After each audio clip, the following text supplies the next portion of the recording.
29 मई है और शुक्रवार का दिन है। देर रात हो रहे हैं, तारीख बदलेगी और दिन बदल जाएगा। खबर खबर डीजीपी साहब, डीजीपी विनय बाबू को क्यों सरकार हटाना चाहती है? क्या विनय कुमार को कोई नई जिम्मेदारी दी जाएगी? क्या किसी विभाग का उनको बना दिया जाएगा अध्यक्ष? ये पूरी चर्चा है। अब डीजीपी बदलते हैं तो पूरे बिहार पुलिस महकमे की नजर रहेगी। ए भाई, कौन बनेगा डीजीपी? अब सीनियर गेट की बात आप कीजिए पूरे बिहार की, तो 91 बेच प्रीता वर्मा मैडम बिल्डिंग भवन की एमडी है, डीजी है। जहां पहले विनय बाबू थे वहीं पर एमडी है। इससे पहले ट्रेनिंग में थी प्रीता वर्मा।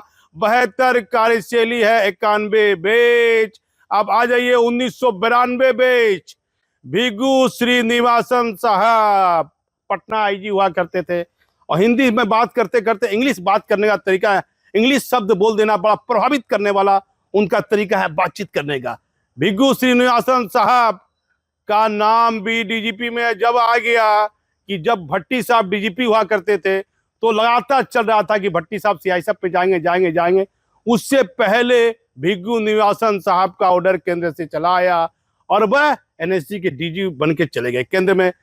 भट्टी साहब से पहले भट्टी साहब का हल्ला था कि भट्टी साहब जाएंगे, भट्टी साहब जाएंगे। लेकिन भिगु निवासन साहब जो 1992 बैच के आईपीएस पदाधिकारी हैं, केंद्र में एक महत्वपूर्ण पद पर तैनात हैं, वह भट्टी साहब से पहले चले गए। तो मेरा पत्रकारिता का अनुभव बताता है यदि प्रभाव की बात होगी और डीजीपी के पद की बात होगी तो भिगु निवासन साहब कमजोर पड़ने वाले नहीं हैं। फिर आ जाइए 93 बेच। जितेंद्र सिंह गंगवार साहब निगरानी में अच्छा काम कर रहे हैं, बहुत पकड़ रहे हैं। यदि मुख्यमंत्री नीतीश कुमार रहते हैं तो उनकी उम्मीदें रहती कि वह बिहार के डीजीपी बन जाते। लेकिन हमारी चैनल के पास जो जिम्मेदारी है, जो चर्चाएं हैं पुलिस महकमे की, सरकारी महकमे की, अंदर खाने की जो चर्चा है, गंगवार साहब के सपना डीजीपी बनने का सपना हमको नहीं लगेगा पूरा होगा। इतनी बड़ी बात किसी पदाधिकारी के बारे में नहीं बोलना चाहिए, लेकिन ये सच बताया जा रहा है कि उनको नहीं बनाया जा सकता है। अब चले आइए भाई, बीएमपी में है जिसे पुलिस सीमा सत्र का, वहाँ डीजी है और वो चेयरमैन के भी डीजी हैं जितेंद्र कुमार। इटावा के पास एक जिला है यूपी में जहाँ बहुत बड़ा मेला लगता है, बेनपुरी जिला है, वहाँ के वो रहने वाले हैं।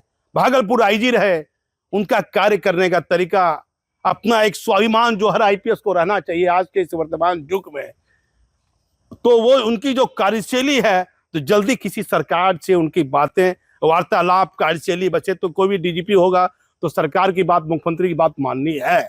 लेकिन जितेंद्र कुमार साहब की कार्यशैली सबसे अलग हटकर है। कोई भी डीजीपी रहा, जो कानून संपत्त है वो किया उन्होंने। अब आ जाइए 94 बेच। नाम का खुलासा कर देता हूं, 1 नंबर में 94 बेच में 1 नंबर में कुंदन कृष्णन साहब डीजी एसटीएफ हैं, स्पेशल ब्रांच के डीजी हैं। एक अतिरिक्त प्रभार हो रहा है, 3 प्रभार उनके पास में है। प्रभावशाली आईपीएस पदाधिकारी हैं, बिहार के रहने वाले हैं। हाल फिलहाल अपराध को नियंत्रण में, और अभी फिलहाल जो मुख्यमंत्री हैं सम्राट चौधरी, उनसे बेहतर तालमेल, बेहतर विश्वास सरकार के साथ ये बताता है कि कुंदन कृष्णन साहब जो 94 बेच के आईपीएस पदाधिकारी हैं, पटना सीनियर एसपी रहे, पटना आईजी रहे, एडीजी हेडक्वार्टर रहे और ऐसे ऐसे महत्वपूर्ण पद पर रहे जो एक आईपीएस पदाधिकारी के लिए रहना उसके नौकरी के दौरान उसके स्वाभिमान को बढ़ाता है। अब आईपीएस है और पटना एसपी नहीं रहे, पटना आईजी है और एडीजी हेडक्वार्टर है, अभी स्पेशल ब्रांच में भी है और एडीजी डीजी एसटीएफ भी हैं।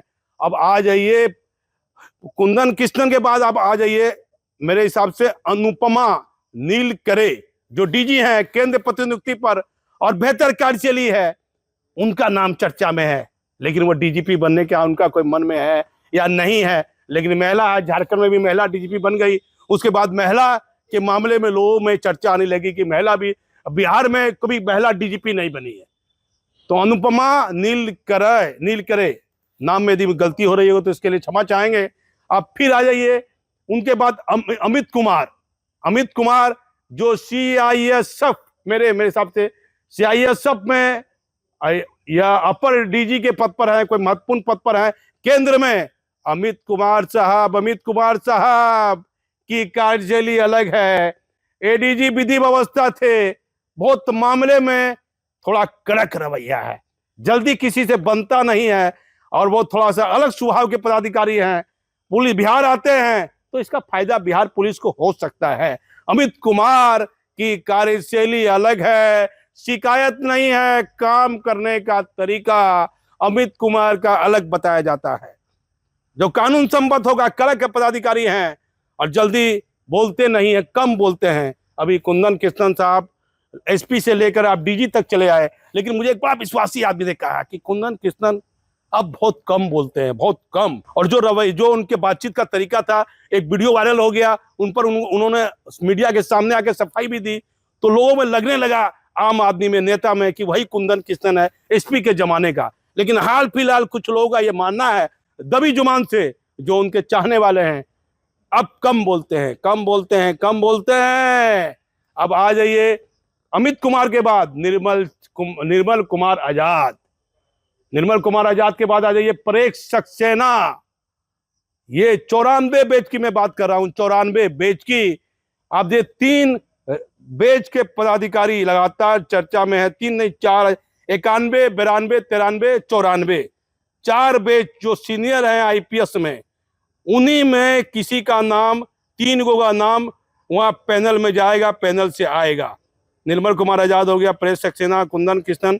मैं एक बार चेक कर लेता हूँ। फिर एक नाम मैंने आपको बताना भूल गए, 93 बैच में, जो इसी साल मेरे हिसाब से, कंफर्म नहीं है, रिटायरमेंट के करीब है, सुनील झा, जो यहीं नौगछिया के बीपुर के कहीं के रहने वाले हैं।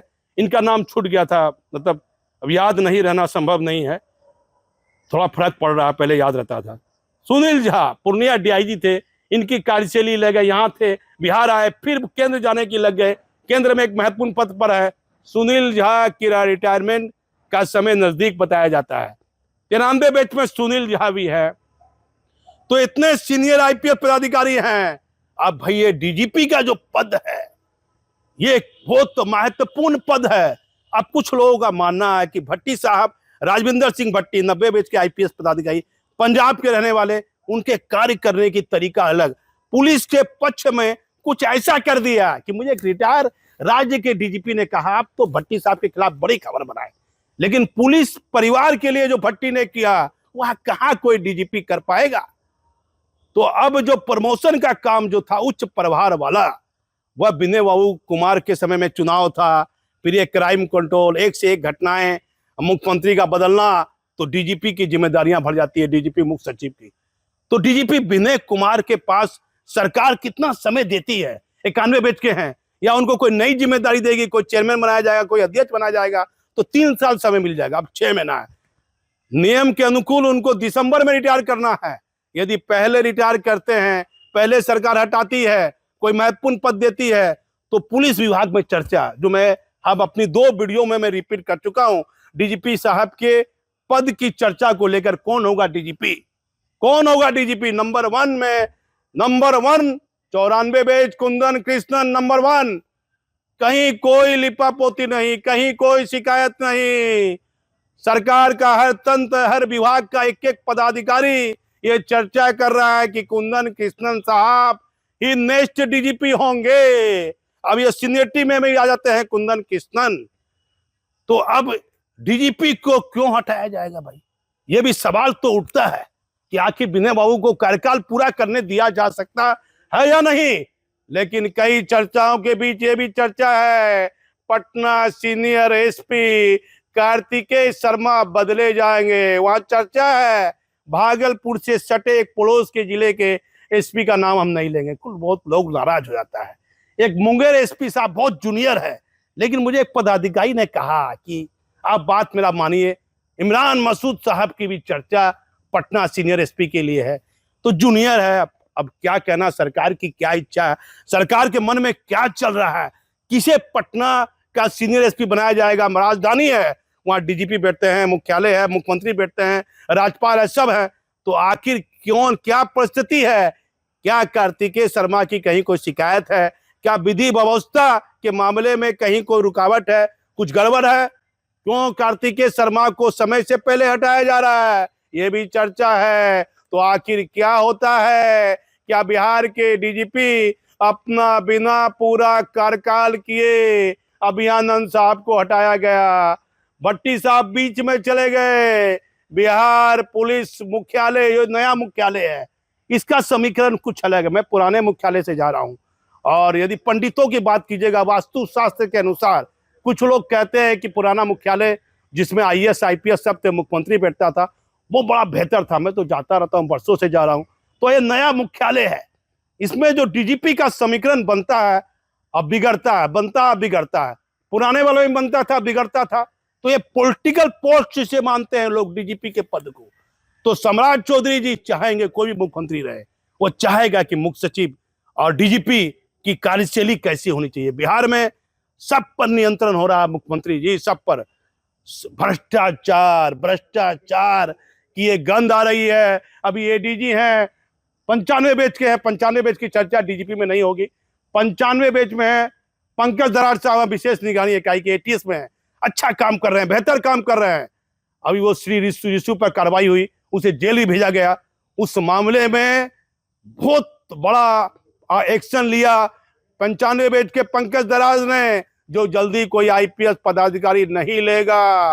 और नियम कानून को मानते हुए उतने प्रभावशाली पदाधिकारी को, जो सरकार के बहुत करीबी लोग हैं, वो उससे कांटेक्ट में थे लगातार, उस व्यक्ति को श्री रिशु को जेल भेज दिया।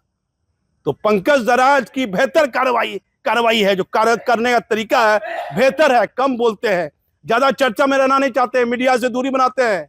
लेकिन अब क्या होगा, कौन बनेगा बिहार पुलिस का मुखिया?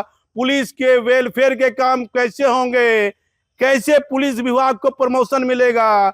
भट्टी साहब के जाने के बाद पुलिस विभाग में मायूसी भी देखी जा रही है, प्रमोशन नहीं हो रहा है, उच्च प्रभार नहीं मिल रहा है। 94 बेच के जो इंस्पेक्टर है विनय बाबू, कुछ महीना बचा हुआ है, रिटायर कर जाएंगे।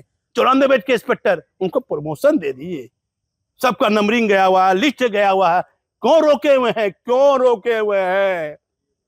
आप ही का नाम लेंगे कि हम लोग का लिस्ट बचा हुआ था, भट्टी साहब गए, वो पूरा नहीं किए, विनय कुमार जाते जाते तो कर दिए।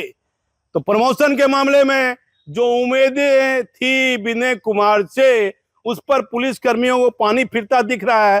प्रमोशन की उम्मीदों पर अब विश्वास नहीं हो रहा है किसी को कि पुलिस मुख्यालय प्रमोशन देगा। अभी तक प्रमोशन रुका हुआ है, जो प्रमोशन अगले साल ही हो जाना चाहिए, दिसंबर तक। अब तो ये मई महीना आ गया, जून घुस जाएगा, सावनी मेला आ जाएगा, बरसात का मौसम है, ऐसे दिन निकलते निकलते दिसंबर आ जाएगा। तो देखना होगा पुलिस हेडक्वार्टर को, डीजीपी को, कि बिहार पुलिस का प्रमोशन क्यों रुका हुआ है। जो न्याय संगत प्रमोशन है, न्याय संगत काम है, वो कब होगा विनय बाबू? सवाल उठेंगे, चर्चा होगी।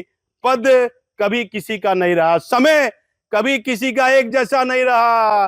क्या मुकद्दर में लिखा है ये तो ऊपर वाला जानता है। पर रहते हुए उस विभाग के लिए कुछ ऐसा करके जाइए कि आपके नामों की चर्चा हो। कौन होगा बिहार का अगला डीजीपी, अगला पुलिस महानिदेशक? हमारी चर्चा पर आप बने रहिए। जब तक सरकार का निर्णय नहीं आता है, तब तक हमारी कोशिश रहेगी कि जो जानकारी हमारे पास में है वह आपको हम साझा करते रहेंगे। मैं इस समय भागलपुर से दीपक नौरंगी।